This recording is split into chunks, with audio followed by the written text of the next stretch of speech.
Panjenenganipun menyebut di dalam buku beliau yang ditulis dengan sangat indah, keturunan Rasulullah sallallahu alaihi wasallam.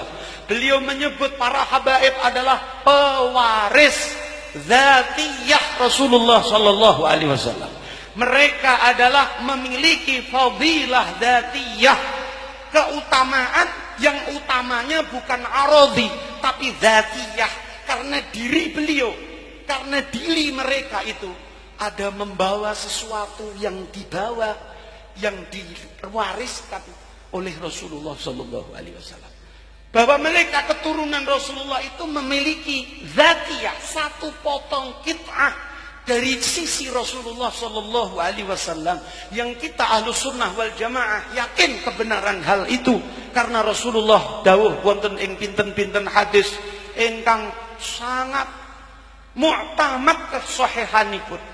Di dalam beberapa riwayat Rasulullah mengatakan, taraktu fikum syai'aini in tamassaktum bihima lan tadillu ba'di. Ada dua hal yang aku tinggalkan kepada kalian, yang kalau Anda pegang tidak mungkin kalian tersesat di dalam kehidupan setelah aku wafat nanti. Yang pertama disebut Rasulullah, hablun mamdudun minallahi ila ahlil ardi, yaitu tali yang menghubungkan Allah dengan yang ada di muka bumi ini, yang kita kenal sebagai Al-Quranul Karim.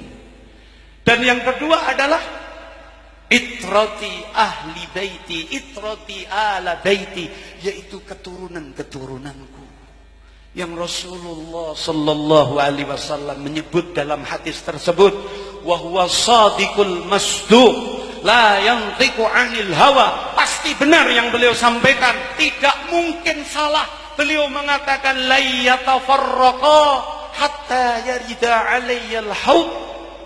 Tidak mungkin kedua hal itu berpisah selamanya sampai mereka mendatangiku di Haudul Kautsar, yaitu di Telaga Kautsar. Nek jenengan podo-podo akidah Ahlus Sunnah wal Jamaah, Kanjeng Nabi kagungan haud. Haudnya Rasulullah terletak setelah ada di dalam sirat, atau setelah terbebas dari urusan ngewot wonten teng siratal mustaqim. Di situ ada haud yang panjangnya sepanjang langit dan bumi ini, yang airnya lebih abyad, lebih putih daripada susu, yang ahla minal asal, yang lebih manis daripada madu. Kanjeng Nabi mengatakan, anak putuku tak tunggu nongkono iku. Mereka itu adalah orang yang telah ditentukan di Lauhil Mahfuz menjadi pilihan Allah sebagai penerus, pembawa fadilah dzatiyah, pembawa zat, pembawa bagian dari diri Rasulullah sallallahu alaihi wasallam. Untuk apa mereka ada di muka bumi ini?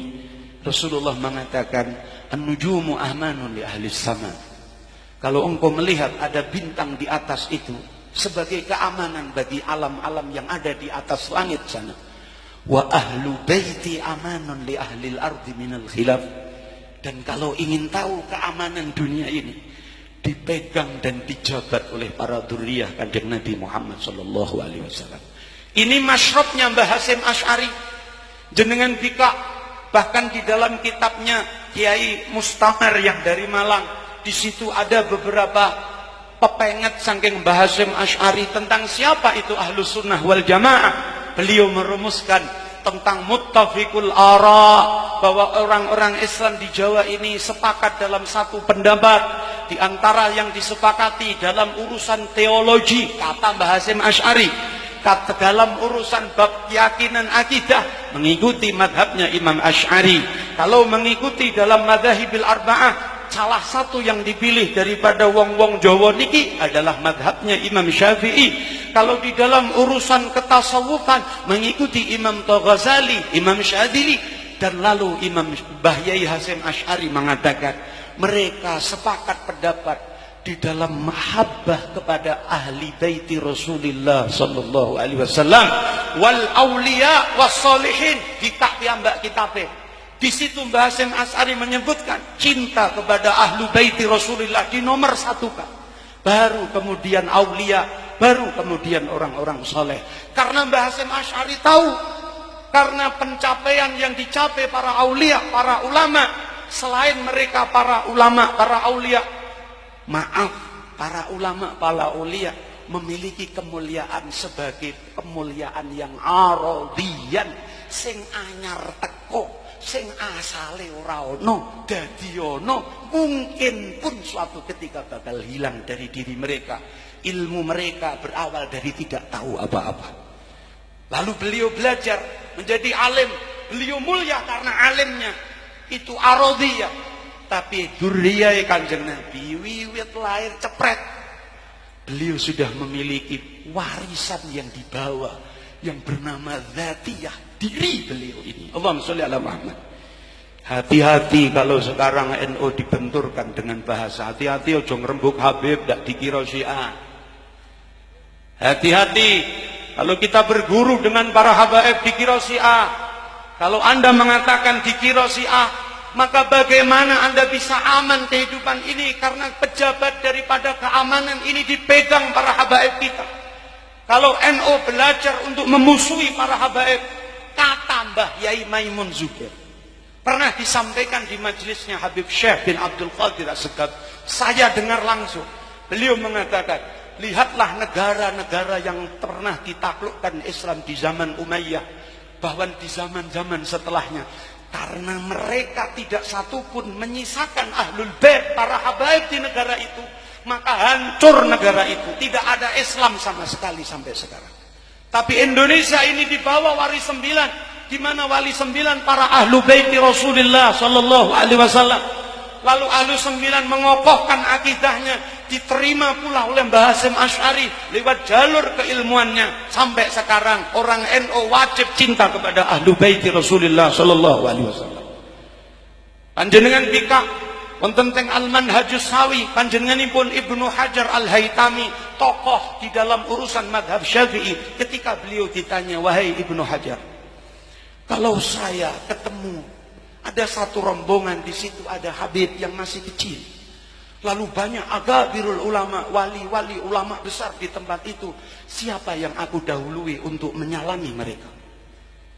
Jawabanipun Ibnu Hajar Al-Haytami, dahulukanlah para habaib walaupun mereka masih kecil. Kenapa? Karena mengikuti dawuh Kanjeng Nabi sallallahu alaihi wasallam, qaddimu Quraisy, dahulukanlah para pewaris-pewaris Bani Quraisy, yaitu para dzurriyyah Kanjeng Nabi sallallahu alaihi wasallam. Malam ini yang pertama saya ingin sampaikan adalah pelajaran kita bagaimana Mbah Hasyim Asy'ari mencontohkan kepada murid-muridnya sekelas Mbah Yai Umar ini, yang beliau secara talaqi langsung pernah menjadi muridnya Mbah Hasyim Asy'ari. Beliau mencontohkan kembali kepada kita tentang ta'alluq kita, i'timad kita, bahwa Kanjeng Nabi bukan hanya mewariskan ilmu saja, Kanjeng Nabi mewariskan fadilah dzatiyah, mewariskan zat yang sebagai pengaman dalam kehidupan kita ini. Semoga para habaib kita dijaga zahiran wa batinan. Semoga kita para pecintanya dikumpul ke Kanjeng Nabi Muhammad sallallahu alaihi wasallam. Karena saat ini mencintai para dzurriyyah seolah-olah dilupa-lupakan. Para kiai-kiai sekarang seolah-olah khawatir saingan, khawatir seolah-olah dengan munculnya para habaib jamaahnya melayu. Saya akan meyakinkan kalian panjenengan, dawuh dari Habib Lutfi perlu sampean tahqiqno kalau ndak percaya. Siapa kiai, siapa ulama yang di dalam urusan berjihad di jalan Allah kok gelem nglungguhke para habaib, gelem duduhke umat kepada para habaib? Karena mereka ulama kewajibannya adalah menunjukkan apa yang harus ditunjukkan. Lalu mereka sukses dalam menunjukkan umat kepada dzurriyyah, kepada habaib. Titenono kata Habib Lutfi. Maka orang itu akan didrojoki vitamin-vitamin rohani oleh Kanjeng Nabi Muhammad sallallahu alaihi wasallam.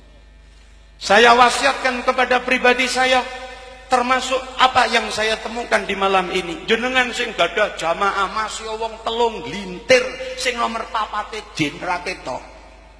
Tolong datangkanlah para habaib di majelis kita, walau sekali, seperti Mbah Umar seperti ini. Agar apa? Agar kehidupan kita seanak putu kita diparingi aman.